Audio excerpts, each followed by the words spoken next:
বিসমিল্লাহির রহমানির রহিম।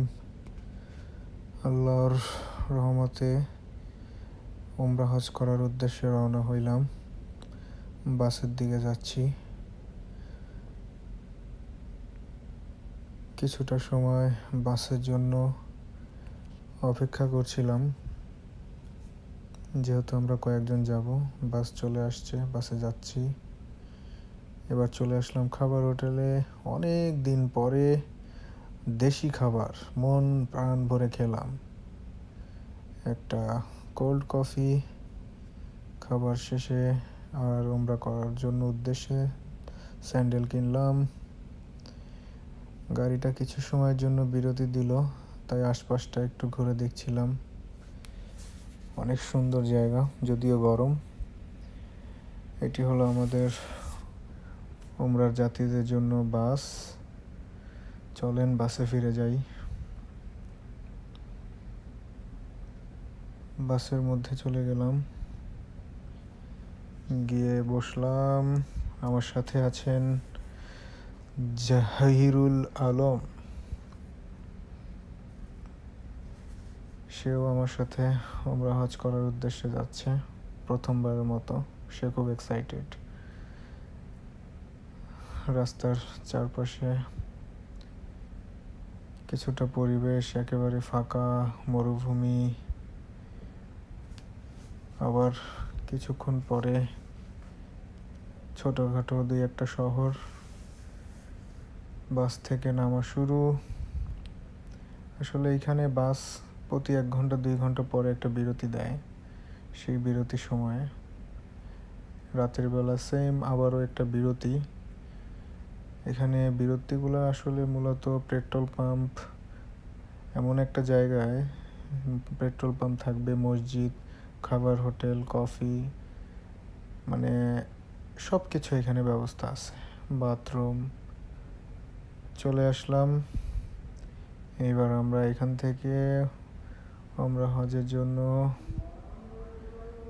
হেরাম কিনবো, তারপরে গোসল করব, তারপরে হেরাম পরব। অবশেষে পড়লাম, পরে আমরা হজের উদ্দেশ্যে 2 রাকাত নামাজ পড়লাম। পরে আবারও বাসের উদ্দেশ্যে রওনা হইলাম। চলে আসলাম বাসের মধ্যে। আল্লাহর অশেষ রহমতে খুব ভালোভাবে পৌঁছে গেলাম। হোটেলে ব্যাগ কাপড় চোপড় রেখে রওনা হলাম মক্কা শরীফের উদ্দেশ্যে। হারাম শরীফ চারপাশটা এমনই, সবাই হেঁটে হেঁটে যাচ্ছে।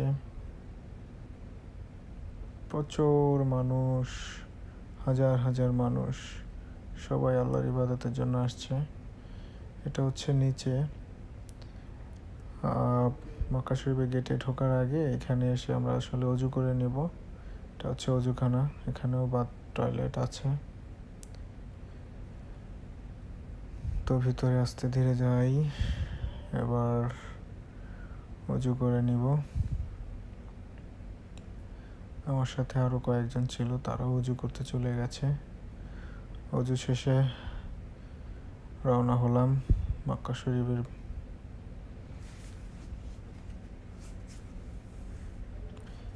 ভেতরে প্রবেশ করব।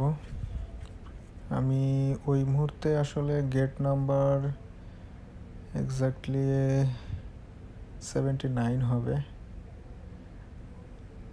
79 নাম্বার গেট থেকে আসলে আমি প্রবেশ করেছিলাম।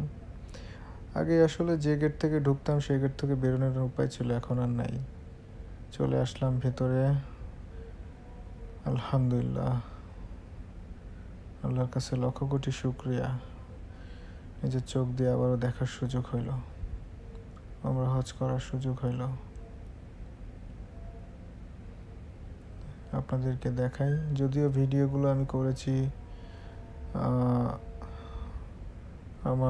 আমরা হজ করার শেষে ফাঁকে ফাঁকে, তারপরে বিরতির সময়, নামাজের সময়ের কিছুটা আগে।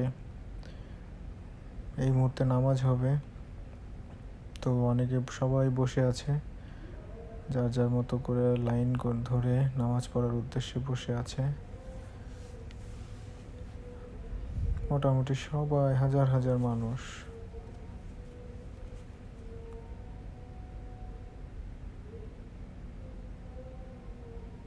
সবাই তার নিজের মোবাইল দিয়ে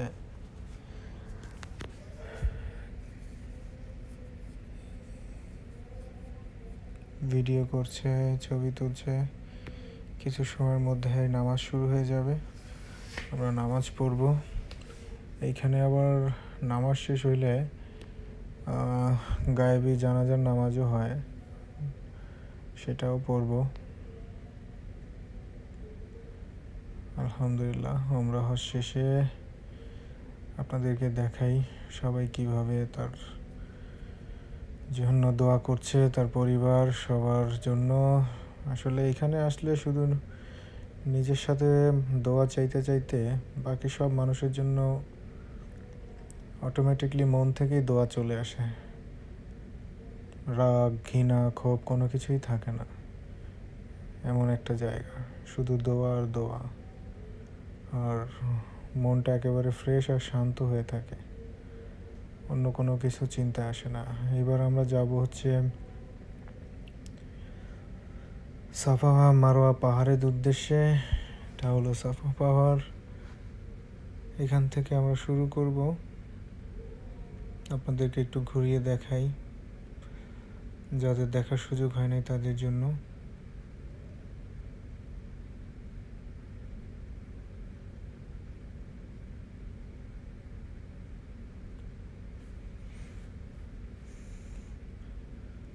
পথ চলতে শুরু করলাম।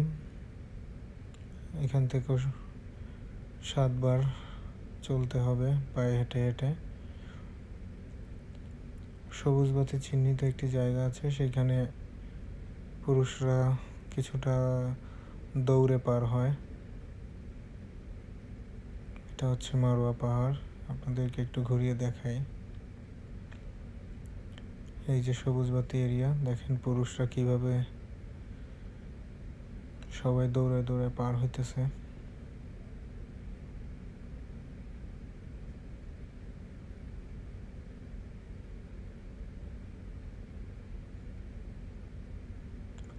আমরা করার শেষে, এটা হচ্ছে জমজমের পানি, এটা আমরা পান করব।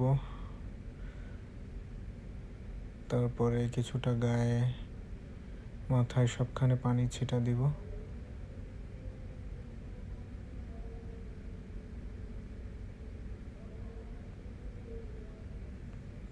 একেবারে ঠান্ডা পানি,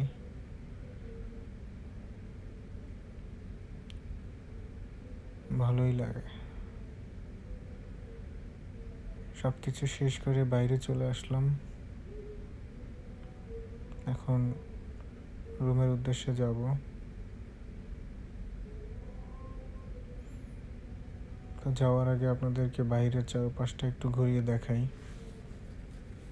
এটা হচ্ছে সেই বিখ্যাত ঘড়ি বিল্ডিংটা,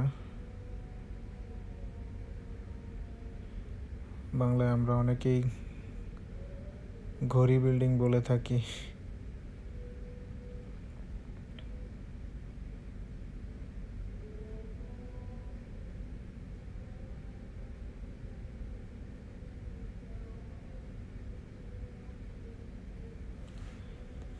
বের হয়ে যাচ্ছি, আলহামদুলিল্লাহ খুব ভালোভাবে সব কিছু শেষ হলো। বাইরে এসে দেখলাম অনেক কবুতর, হাজার হাজার কবুতর। তো তাদেরকে আসলে খাবার না খাওয়ায় শান্তি পাচ্ছিলাম না। তো এইখানেই 10 রিয়ালের বিনিময়ে এই খাবারের প্যাকেট পাওয়া যায়, গম, ডাল, বুট, এই টাইপের কিছু সব মিক্সড করা। তো 10 রিয়াল দিয়ে কিনলাম একটা প্যাকেট, হয়তো বা 250 গ্রামের মতো হবে, তাই